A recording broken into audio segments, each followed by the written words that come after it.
The first time Elara Whitmore saw the crippled beggar outside the diner, he looked like a man the world had completely forgotten. His wheelchair was old and rusted, one wheel slightly bent. His jacket was torn at the sleeves, and a thin scar ran across his tired face. Every afternoon, as the sun poured golden light over Maple Street, he sat quietly near the window, never asking for money, never making eye contact, just watching life pass him by as if he didn't belong to it.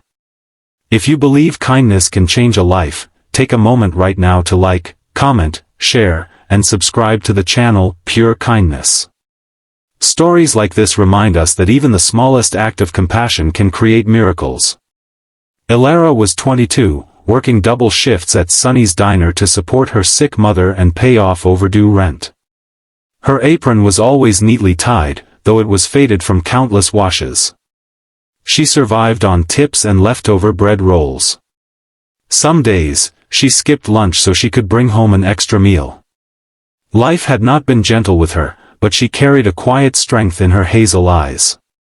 The first day she noticed him watching customers eat through the glass, something in her heart shifted. During her break, she packed a bowl of hot chicken soup and a slice of bread. The manager would have scolded her if he knew, but she didn't care. She walked outside, knelt beside his wheelchair, and placed the bowl carefully in his trembling hands. Steam rose between them in the cool daylight air. He looked at her as if she had handed him treasure. From that day on, it became routine. Every afternoon, no matter how exhausted she felt, Elara saved him a meal. Sometimes it was soup. Sometimes mashed potatoes.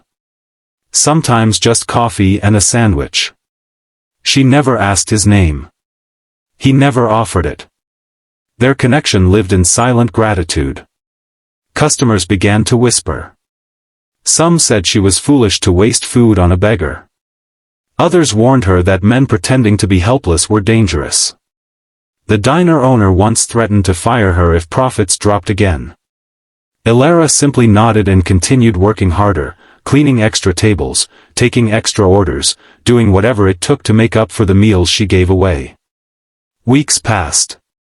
The beggar's eyes softened whenever she approached. One bright afternoon, as sunlight streamed across the sidewalk and traffic hummed lazily, Elara noticed he looked weaker than usual. His hands shook more violently.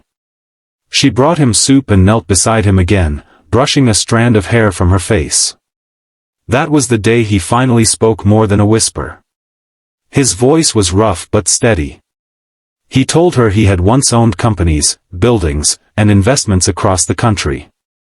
He said he had built an empire from nothing, only to lose his mobility in a devastating accident.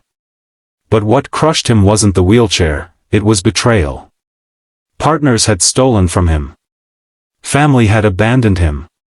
He had disguised himself as a beggar months ago, testing humanity, trying to see if kindness still existed in a world that had turned its back on him.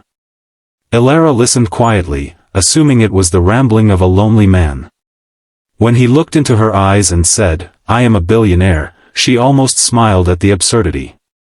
But there was no madness in his gaze, only quiet certainty.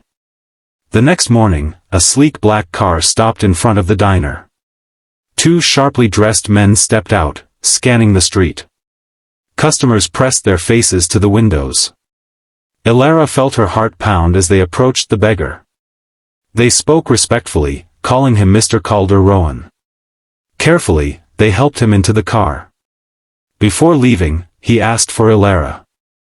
In front of everyone, he took her hand and thanked her, not for the food, but for seeing him as human when the world saw nothing.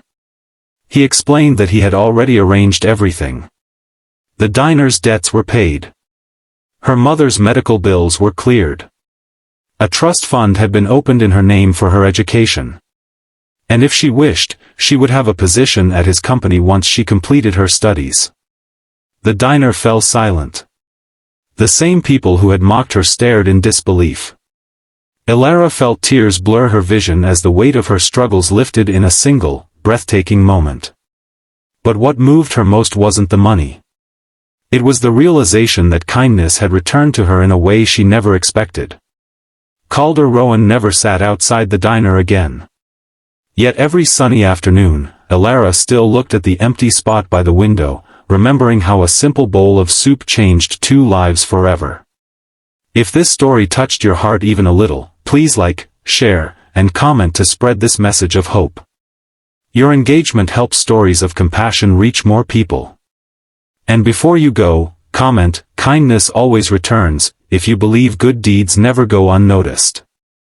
Because sometimes, the poorest waitress holds the richest heart, and sometimes, the man in the wheelchair is simply waiting for someone to remind him that humanity still exists.